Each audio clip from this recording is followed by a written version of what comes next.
اس نے فیصلہ سنایا اور اندر چلا گیا۔ اس دن ثنا کو احساس ہوا تھا کہ حازم صرف ایک سخت کزن نہیں بلکہ ایک جاسوس بھی ہے جس سے کچھ چھپانا ناممکن ہے۔ باہر سے آتی عریشہ کی گھبرائی ہوئی آواز نے اسے خیالوں کی دنیا سے باہر نکالا۔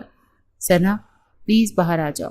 وہ بہت غصے میں، خدا کے لیے چلی جاؤ۔ ثنا نے خود کو شدید دھوکہ خوردہ محسوس کیا۔ جس دوست کے کہنے پر اس نے اتنا بڑا قدم اٹھایا تھا وہی اب اسے شیر کے آگے ڈال رہی تھی۔ ابھی وہ دونوں بحث کر ہی رہی تھی کہ کمرے کا دروازہ ایک جھٹکے سے کھلا اور حازم اندر آ گیا۔ اسے سامنے دیکھ کر ثنا کی تو جیسے روح ہی فنا ہو گئی۔ حازم نے ایک لفظ کہے بغیر اس کی طرف قدم بڑھایا اور اس کا بازو اتنی سختی سے پکڑا کہ ثنا کی چیخ نکل گئی۔ چلو، یہ حکم تھا۔ نہیں، میں نہیں جاؤں گی، چھوڑے مجھے۔ اس نے مزاحمت کرنے کی کوشش کی مگر اس کی تمام کوششیں ہی بیکار گئیں۔ حازم اسے تقریباً گھسیٹتا ہوا کمرے سے باہر لایا اور عریشہ اور اس کی والدہ کے بے بس چہروں کے سامنے سے گزارتا ہوا گاڑی کی طرف بڑھ گیا۔ اس نے پچھلا دروازہ کھولا اور ثنا کو تقریباً اندر دھکیل کر دروازہ بند کیا اور خود ڈرائیونگ سیٹ پر بیٹھ گیا۔ ایک جھٹکے سے گاڑی سٹارٹ ہوئی اور تیز رفتاری سے آگے بڑھی۔ ثنا کو لگا جیسے وہ کسی اغوا کار کے چنگل میں پھنس چکی ہے۔ گاڑی جیسے ہی سڑک پر آئی ثنا کے اندر خوف، غصے اور بغاوت میں بدل گئی۔ وہ پچھلی سیٹ پر بیٹھی چیخنے لگی، گاڑی روکیں، میں کہتی ہوں گاڑی روکیں، آپ میرے ساتھ زبردستی نہیں کر سکتے۔ حازم کا دھیان پوری طرح ڈرائیونگ پر تھا۔ اس کا جبڑا بھیجا ہوا تھا اور اس کی انگلیاں سٹیئرنگ وہیل پر سختی سے جمی ہوئی تھیں۔ اس کے اندر غصے کا ایک لاوا ابل رہا تھا مگر وہ اسے باہر آنے سے روکے ہوئے تھا۔ مجھے آپ سے شادی نہیں کرنی، آپ کو سمجھ کیوں نہیں آتا؟ ثنا نے روتے ہوئے اس کی سیٹ کی پشت پر مکے مارنے شروع کر دیے۔ آپ ایک جلاد، ایک ظالم انسان، میں آپ کے ساتھ مر جاؤں گی لیکن رہوں گی نہیں۔ اس کی چیخ و پکار اور حرکتیں حازم کے ضبط کی دیوار پر ہتھوڑوں کی طرح برس رہی تھیں۔ اس کی گاڑی کی رفتار اور بڑھا دی۔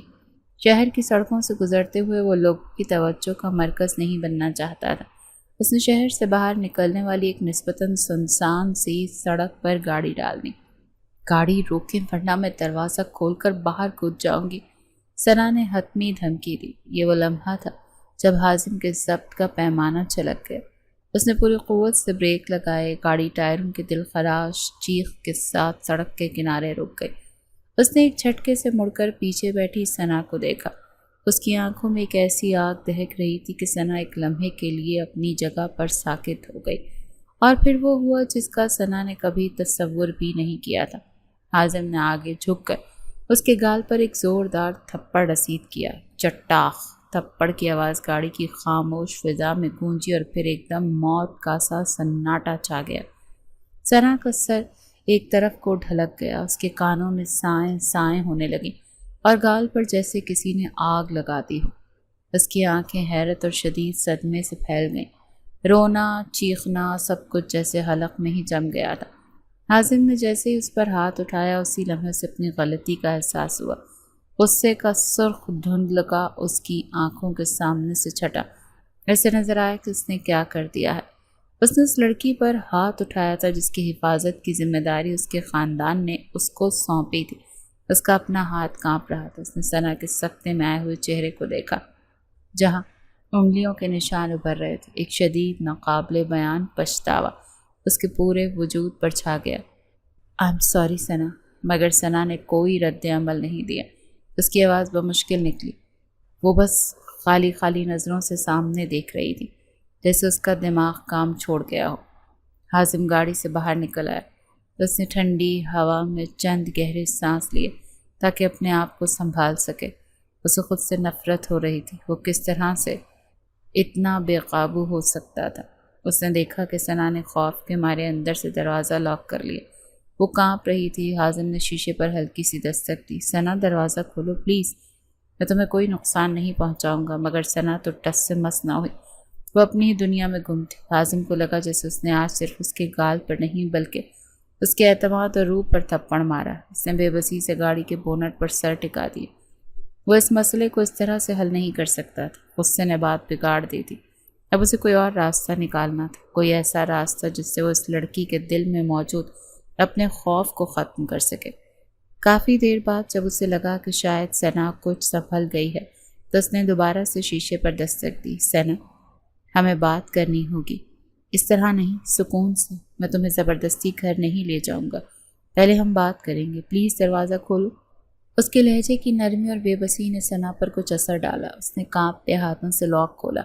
حازم واپس ڈرائیونگ سیٹ پر بیٹھ گیا۔ اس نے گاڑی سٹارٹ کی مگر اس بار اس کا رخ گھر کی طرف نہیں تھا۔ اسے معلوم تھا کہ اس طوفان کو گھر لے جانے سے پہلے اسے اس کا مرکز بدلنا ہوگا۔ حازم گاڑی چلاتا رہا مگر اس کی منزل گھر نہیں تھی۔ وہ اسے شہر کے ایک پرسکون اور مہذب سے ریسٹورانٹ کے باہر لے آیا جو فیملیز کے لیے مشہور تھا۔ یہاں رش کم تھا اور ماحول ایسا تھا کہ سکون سے بات کی جا سکتی تھی۔ اتر جاؤ، اس نے بہت دھیمے لہجے میں کہا۔ ثنا خاموشی سے اتر گئی۔ اس کا چہرہ اب بھی اسپاٹ تھا اور آنکھوں میں ایک عجیب سی وحشت تھی۔ وہ کسی روبوٹ کی طرح اس کے پیچھے چلتی ہوئی ریسٹورانٹ کے اندر داخل ہوئی۔ حازم نے انہیں ایک کونے میں میز پر بٹھایا جہاں ان کی پرائیویسی برقرار رہ سکتی تھی۔ ویٹر کے آرڈر لینے آنے پر حازم نے صرف پانی اور جوس کہا تھا۔ وہ جانتا تھا کہ اس ماحول میں کچھ بھی کھانا ممکن نہیں تھا۔ کافی دیر تک ان کے درمیان ایک بوجھل خاموشی چھائی رہی۔ حازم ہمت جمع کر رہا تھا کہ بات کہاں سے شروع کرے۔ آخر کار اس نے پہل کی۔ میں جو کچھ بھی کہوں وہ میرے کیے کا ازالہ نہیں ہو سکتا، اس نے نظریں جھکائے ہوئے کہا، مگر میں پھر بھی اپنے کیے پر شرمندہ ہوں۔ مجھے تم پر ہاتھ نہیں اٹھانا چاہیے تھا، میں نے اپنا آپا کھو دیا تھا اور اس کی کوئی معافی نہیں۔ ثنا نے کوئی جواب نہیں دیا، وہ بس اپنے ہاتھوں کو دیکھتی رہی تو اس کی گود میں رکھے کانپ رہے تھے۔ حازم کو احساس ہوا کہ یہ معاملہ صرف ایک معافی سے حل نہیں ہوگا، اسے اس کی نفرت کی جڑ تک پہنچنا تھا۔ اسے وہ وجہ جاننی تھی جس کی وجہ سے ثنا نے اتنا بڑا خاندان کی عزت کو داؤ پر لگانے والا قدم اٹھایا۔ اس کے ذہن میں صرف ایک ہی ممکنہ وجہ گردش کر رہی تھی جو اسے اندر ہی اندر کھائے جا رہی تھی۔ اس نے ایک گہری سانس لی اور وہ سوال پوچھ لیا جو اس کے لیے سب سے مشکل تھا۔ ثنا، مجھے صرف ایک بات کا سچ سچ جواب دے دو، اس نے نرمی سے کہا۔ کیا تم کسی اور کو پسند کرتی ہو؟ اگر ایسی کوئی بات ہے تو مجھ سے مت چھپاؤ، میں وعدہ کرتا ہوں میں خود سب سے بات کروں گا اور یہ شادی رکوا دوں گا۔ یہ سوال نہیں تھا، ثنا کے زخموں پر نمک کی ایک پوری تھیلی تھی۔ تھپڑ کا صدمہ، اغوا جیسا سلوک اور اب اس کے کردار پر اتنا بڑا الزام۔ اس نے ایک جھٹکے سے نظریں اٹھائیں اور حازم کو دیکھا۔ اس کی خالی آنکھوں میں ایک دم سے آنسوں کا ایک سیلاب امڑ آیا۔ اس کی خاموشی ٹوٹی مگر ایسی ٹوٹی کہ حازم کانپ کر رہ گیا۔ وہ ہچکیوں سے رونے لگی۔ اس کی آواز میں اتنا درد اور اتنی بے یقینی تھی کہ آس پاس کے چند لوگوں نے بھی مڑ کر دیکھا۔ آپ کو مجھ سے یہی امید تھی؟ اس نے ٹوٹے پھوٹے لفظوں میں کہا۔ ایک تھپڑ مارنا کم تھا جب آپ نے میری عزت پر بھی سوال اٹھا دیا؟ آپ نے مجھے اتنا گرا ہوا سمجھا؟ اس کا رد عمل حازم کے لیے کسی دوسرے تھپڑ کی طرح تھا۔ وہ تو اس کی مدد کرنے کی سوچ رہا تھا، اسے ایک باعزت راستہ دینے کی کوشش کر رہا تھا، مگر اس کے سوال نے معاملے کو مزید بگاڑ دیا تھا۔ اسے احساس ہوا کہ اس نے ثنا کے بارے میں کتنا غلط سوچا تھا۔ اس کی نفرت کی وجہ کچھ اور سمجھ رہا تھا جبکہ اصل وجہ شاید وہ خود تھا۔ نہیں ثنا، خدا کے لیے غلط مت سمجھو، اس نے جلدی سے صفائی دی۔ میرا مطلب تمہیں بدنام کرنا نہیں تھا، میں تو بس وجہ جاننا چاہتا تھا۔ میں پاگل ہو رہا تھا کہ آخر تم نے اتنا بڑا قدم کیوں اٹھایا۔ میرے ذہن میں اس کے علاوہ کوئی اور ٹھوس وجہ آ ہی نہیں رہی تھی۔ وجہ؟ آپ کو وجہ جاننی ہے؟ وہ غصے اور دکھ سے چیخے۔ آپ خود ایک وجہ ہے حازم لالا، آپ اور آپ کی جیل جیسی پابندیاں، آپ کی ہر وقت کی ڈانٹ ٹپٹ، آپ کو مجھے انسان نہ سمجھنا، میں آپ سے نفرت کرتی ہوں، اور آپ نے آج مجھ پر ہاتھ اٹھا کر اور پھر یہ گھٹیا الزام لگا کر اس نفرت کو مزید بڑھا دیا۔ ثنا اپنی کرسی سے اٹھی اور روتے ہوئے ریسٹورنٹ سے باہر بھاگ گئی۔ حازم ایک لمحے کے لیے ساکت بیٹھا رہ گیا۔ ثنا کے الفاظ ہتھوڑوں کی طرح اس کے سر پر برس رہے تھے اور آج پہلی بار اسے اپنی شخصیت کا وہ عکس نظر آیا تھا جو دوسروں کی نظر میں تھا، ایک جلاد، ایک ظالم اور ایک الزام لگانے والا شخص۔ اسے لگا جیسے آج وہ بری طرح ہار گیا۔ حازم تیزی سے کرسی سے اٹھا اور کاؤنٹر پر پیسے پھینک کر ثنا کے پیچھے بھاگا۔ وہ ریسٹورنٹ کے باہر فٹ پاتھ پر کھڑی بری طرح رو رہی تھی۔ رات کا وقت تھا اور سڑک پر ٹریفک رواں دواں تھا۔ ثنا رکو، اس نے قریب آ کر اس کا بازو نرمی سے پکڑا اور ثنا نے ایک جھٹکے سے اپنا بازو چھڑایا۔ مجھ سے دور رہے، میرے قریب مت آئے، ٹھیک؟ میں قریب نہیں آتا، حازم نے چند قدم پیچھے ہٹتے ہوئے کہا۔ مگر خدا کے لیے میری بات تو سنو، میں مانتا ہوں کہ مجھ سے غلطی ہوئی، بہت بڑی غلطی، میں نے تم پر شک کیا اور اس کے لیے میں تم سے 1000 بار معافی مانگنے کو تیار ہوں۔ مجھے نہیں سننی آپ کی کوئی بات، کوئی معافی۔ وہ روتے ہوئے بولی، سننی پڑے گی۔ حازم کی آواز میں اس بار نرمی کے ساتھ ایک عزم بھی تھا۔ آج تم مجھے بتاؤ گی کہ میں نے ایسا کیا کیا ہے جو تم مجھ سے اتنی نفرت کرتی ہو؟ تم نے کہا نا کہ میں تمہیں انسان نہیں سمجھتا، تمہیں قید کر کے رکھتا ہوں۔ مجھے مثالیں دو، مجھے بتاؤ میں نے کب اور کہاں تمہیں قید کیا؟ حازم نے اس سے سوال نے ثنا کو چونکا دیا۔ وہ شاید توقع کر رہی تھی کہ وہ غصہ کرے گا یا اسے زبردستی لے جانے کی کوشش کرے گا، مگر وہ اس سے ثبوت مانگ رہا تھا۔ ثنا نے آنسو پہنچتے ہوئے غصے سے کہا، آپ کو یاد ہے جب میں نے اپنی سہیلیوں کے ساتھ سینما جانے پر آپ نے میرا گھر سے نکلنا بند کر دیا تھا؟ آپ کو یاد ہے جب آپ نے میرا پسندیدہ ناول میرے ہاتھ سے چھین کر پھاڑ دیا تھا؟ یہ کہہ کر یہ فضول چیزیں ہیں۔ آپ کو یاد ہے جب آپ نے مجھے کزنس کی شادی پر ڈانس کرنے سے منع کر دیا تھا، یہ کہہ کر کہ ہمارا خاندان کی لڑکیاں ایسا نہیں کرتی؟ وہ بولتی جا رہی تھی اور حازم خاموشی سے سنتا جا رہا تھا۔ ثنا اپنی زندگی کے چھوٹے چھوٹے واقعات گنوا رہی تھی جو شاید حازم کے لیے معمولی سی باتیں تھیں، مگر انہوں نے ثنا کی شخصیت پر گہرے زخم چھوڑے تھے۔ آپ نے مجھے کبھی میری مرضی سے جینے نہیں دیا۔ ہر وقت ایک ڈر، ایک خوف کہ حازم لالا دیکھ لیں گے تو کیا کہیں گے۔ انہوں نے ہر خوشی پر کوئی نہ کوئی پابندی لگانی۔ میں ایسی گھٹن سے تنگ آ چکی تھی، اور جب مجھے پتہ چلا کہ آپ ہمیشہ کے لیے مجھ پر مسلط ہونے والے ہیں تو میرے پاس بھاگنے کے علاوہ اور کوئی راستہ بچا ہی نہیں تھا۔ میں نے اپنی پوری بھڑاس نکال دی، وہ سب کچھ کہہ دیا جو سالوں سے اس کے دل پر ایک بوجھ تھا۔ حازم نے اس کی ساری باتیں بہت تحمل سے سنی۔ جب وہ خاموش ہوئی تو حازم نے ایک گہری سانس لی۔ ثنا نے دیکھا اس کی آنکھوں میں غصہ نہیں بلکہ ایک گہری اداسی، حیرت ہے۔ آج پہلی بار وہ اسے کسی اور نظر سے دیکھ رہا تھا۔ میں نے کبھی اس طرح نہیں سوچا تھا۔ حازم کی آواز میں ایک عجیب سی شکست خوردگی تھی۔ میں نے جو کچھ بھی کیا، مجھے لگا کہ میں ایک بڑے بھائی کے طور پر تمہاری حفاظت کر رہا ہوں۔ میں تمہیں دنیا کی برائیوں سے بچانا چاہتا تھا۔ مجھے لگا کہ فلمیں، ناول، یہ سب تمہارا دھیان پڑھائی سے ہٹا دیں گے۔ مجھے احساس ہی نہیں ہوا کہ میں حفاظت کے نام پر تمہاری خوشیاں چھین رہا ہوں، تمہیں قید کر رہا ہوں۔ یہ حازم کی طرف سے ایک اعتراف تھا، ایک ایسا اعتراف جس کی ثنا نے کبھی توقع نہیں کی تھی۔ میں تمہیں ایک جلاد لگتا ہوں نا؟ اس نے آہستہ سے دہرایا۔ شاید تم ٹھیک ہی کہتی ہو، میرا طریقہ غلط تھا، بہت غلط۔ وہ چند قدم آگے بڑھا اور اس کے سامنے کھڑا ہو گیا۔ لیکن اب کیا ہو سکتا ہے؟ گھر پر سب ہمارا انتظار کر رہے ہیں، نکاح کی تاریخ طے ہو چکی ہے۔ اگر ہم نے انکار کیا تو 2 خاندانوں کی عزت خاک میں مل جائے گی۔ ثنا خاموش رہی، اس کا غصہ کچھ کم ہو گیا تھا، مگر مسئلہ اب بھی وہیں کا وہیں تھا۔ مجھے ایک موقع دو ثنا، حازم نے پہلی بار اس کے سامنے درخواست کی۔ صرف ایک موقع؟ کیسا موقع؟ ثنا نے بے یقینی سے حازم کی طرف دیکھا، اس کی آنکھوں میں اب بھی شک تھا۔ آپ بدل جائیں گے؟ یہ ناممکن، شاید میں پوری طرح نہ بدل سکوں۔ حازم نے ایمانداری سے اعتراف کیا، میری فطرت میں فکر کرنا اور حفاظت کرنا شامل ہے، اور وہ شاید ہمیشہ رہے گا، لیکن میں اپنا طریقہ بدل سکتا ہوں، میں کوشش تو کر سکتا ہوں۔ وہ اس کے قریب آیا، اس کی آنکھوں میں دیکھتے ہوئے بولا، تمہیں ڈر ہے کہ امریکہ میں تم میرے قید میں رہو گی؟ ٹھیک۔ ثنا نے خاموشی سے سر ہلایا، تو سنو میرا وعدہ۔ حازم کی آواز میں ایک نئی سنجیدگی اور پختگی تھی۔ اگر تم یہ نکاح کر لیتی ہو تو میں تمہیں زبان دیتا ہوں کہ امریکہ میں تم پر کسی قسم کی کوئی پابندی نہیں ہوگی، تم مکمل طور پر آزاد ہوگی۔ ثنا کو اپنے کانوں پر یقین نہیں آیا۔ مطلب یہ کہ تمہیں جو فلم دیکھنی ہو تم دیکھنا، تمہیں جو کورس پڑھنا ہو پڑھنا، تم پڑھنا، تمہیں جہاں گھومنے جانا ہو ہم جائیں گے، میں تمہارے کسی معاملے میں دخل نہیں دوں گا، تم اپنی زندگی اپنی مرضی سے جیو گی، میں صرف ایک محافظ کے طور پر تمہارے ساتھ رہوں گا، ایک جیلر کے طور پر نہیں۔ یہ پیشکش اتنی ناقابل یقین تھی کہ ثنا کو لگا وہ کوئی خواب دیکھ رہی۔ میں آپ پر کیسے یقین کر لوں؟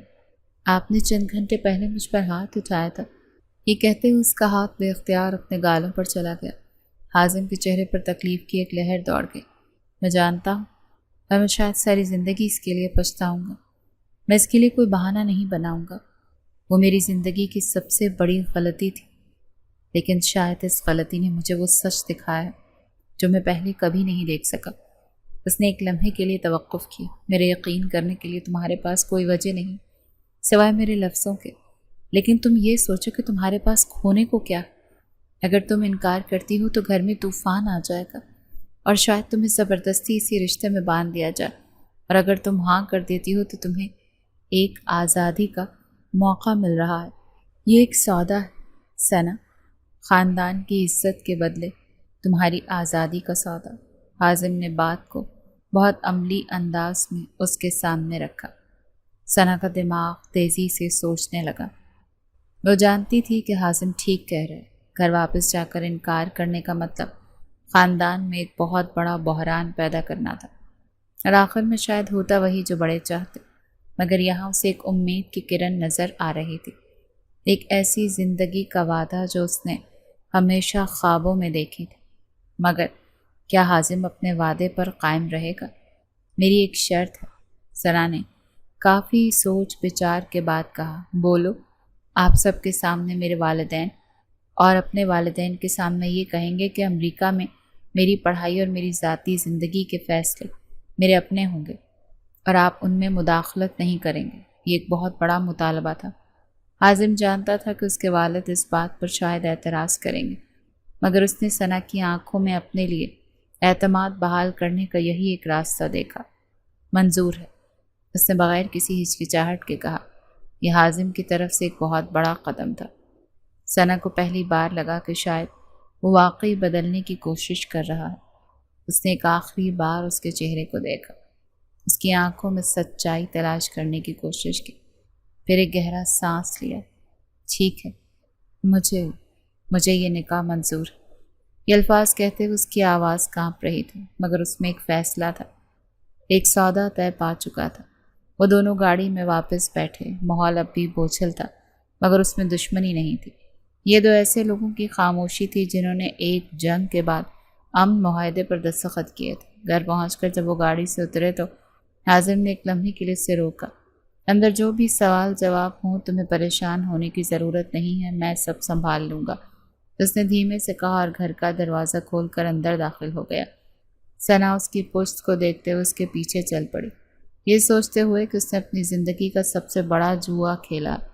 جیسے ہی حازم اور ثنا گھر میں داخل ہوئے، انہیں اپنے گھر والوں کو پریشان اور سوالیہ چہروں کا سامنا کرنا پڑا۔ سب ڈرائنگ روم میں جمع تھے اور ماحول میں شدید تناؤ تھا۔ کہاں تھے تم دونوں؟ اور ثنا، تم نے ایسا کیوں کیا؟ سائمہ بیگم روتے ہوئے اس کی طرف بڑھی۔ اس سے پہلے کہ کوئی ثنا سے مزید سوال کرتا، حازم آگے بڑھا اور سب کے درمیان کھڑا ہو گیا۔ جو ہوا اس میں غلطی ہم دونوں کی تھی۔ ثنا کو کچھ غلط فہمیاں تھیں جو اب دور ہو گئی ہیں۔ اس کا لہجہ پرسکون اور مضبوط تھا۔ اہم بات یہ ہے کہ وہ اب یہاں ہے اور اس نکاح کے لیے راضی ہے۔ پھر اس نے اپنا والد اور تایا کی طرف دیکھا۔ لیکن میری اور ثنا کی ایک شرط۔ کمرے میں موجود ہر شخص چونک گیا۔ شادی کے بعد امریکہ میں ثنا کی پڑھائی اور اس کی ذاتی زندگی کے تمام فیصلے وہ خود کرے گی۔ میں اس پر کسی قسم کا دباؤ نہیں ڈالوں گا۔ یہ ہم دونوں کا مشترکہ فیصلہ ہے اور ہم چاہتے ہیں کہ آپ سب اس کی عزت کریں۔ تیمور صاحب کو اپنے بیٹے کے منہ سے الفاظ سن کر شدید حیرت ہوئی تھی۔ وہ کچھ کہنے ہی والے تھے کہ حازم کی والدہ نے انہیں آنکھوں سے خاموش رہنے کا اشارہ کیا۔ وہ جانتی تھی کہ اس وقت معاملے کو سنبھالنا زیادہ ضروری ہے۔ ایک بھاری خاموشی کے بعد ثنا کے والد نے کہا، اگر تم دونوں اسی میں خوش ہو تو ہمیں کیا اعتراض ہو سکتا ہے؟ بحران ٹل چکا تھا۔ ثنا کو کمرے میں بھیج دیا گیا جہاں بیوٹیشن بے صبری سے اس کا انتظار کر رہی تھی۔ تیار ہوتے ہوئے وہ آئینے میں اپنے عکس کو دیکھ رہی تھی۔ وہ دلہن بن رہی تھی، مگر ان حالات میں جن کا اس نے کبھی تصور بھی نہیں کیا تھا۔ اس کا دل اب بھی خوف زدہ تھا، مگر اس میں امید کی ایک ننھی سی شمع بھی روشن تھی۔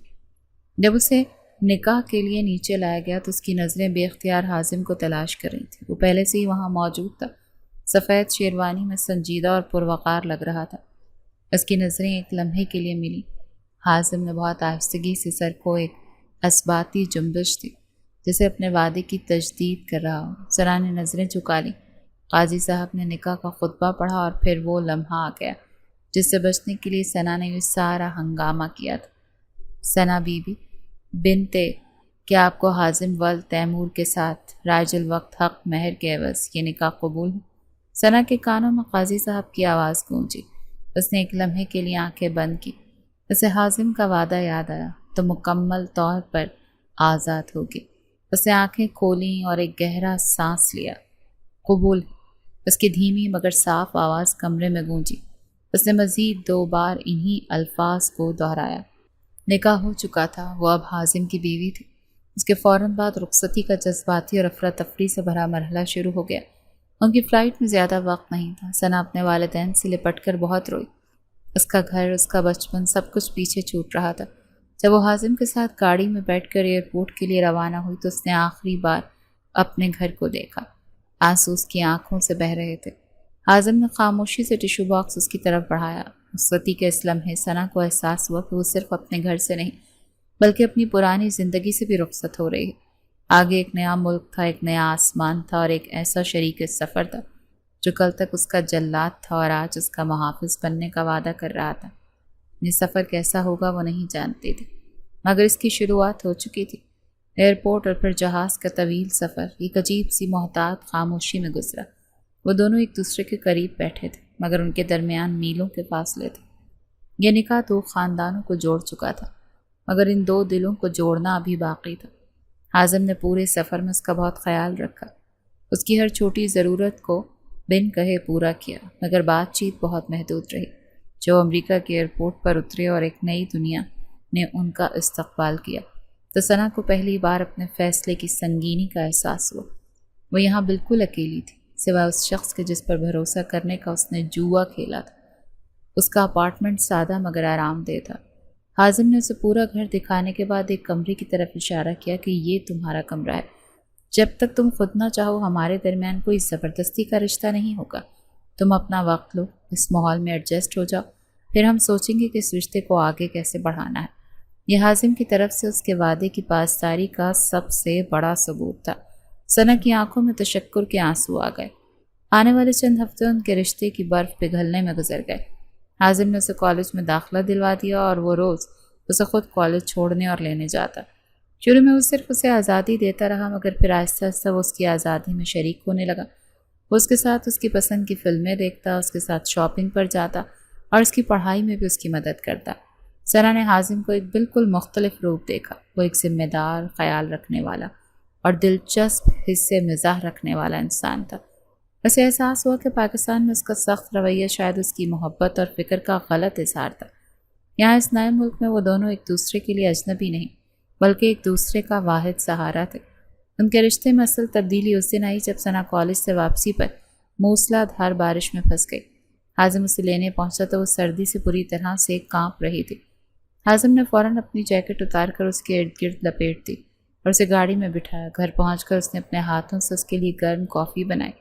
اس دن جب حازم اسے کافی کا مگ دے رہا تھا تو ثنا نے اس کی آنکھوں میں اپنے لیے خالص فکر اور محبت دیکھی۔ وہ محبت جو شاید ہمیشہ سے وہاں تھی مگر حالات اور غلط فہمیوں کے پردوں میں چھپی ہوئی تھی۔ ثنا نے کافی کا مگ تھامتے ہوئے اس کا ہاتھ اپنے ہاتھوں میں لے لیا۔ مجھے لگتا ہے حازم کہ اب مجھے الگ کمرے کی ضرورت نہیں۔ اس کی آواز بہت دھیمی تھی مگر اس میں ایک عمر کا اعتراف اور قبولیت تھی۔ حازم کے چہرے پر ایک پرسکون فاتحانہ مسکراہٹ پھیل گئی۔ اس نے دوسرا ہاتھ بڑھا کر اس کے بھیگے بالوں کو اس کے چہرے سے ہٹایا۔ مجھے اس دن کا انتظار تھا۔ یہ ان کی نئی زندگی کی حقیقی صبح تھی، ایک ایسی صبح جو نفرت اور خوف کی طویل رات کے بعد طلوع ہوئی تھی۔ ان کا سفر مشکل ضرور تھا مگر انہوں نے مل کر اسے طے کر لیا تھا۔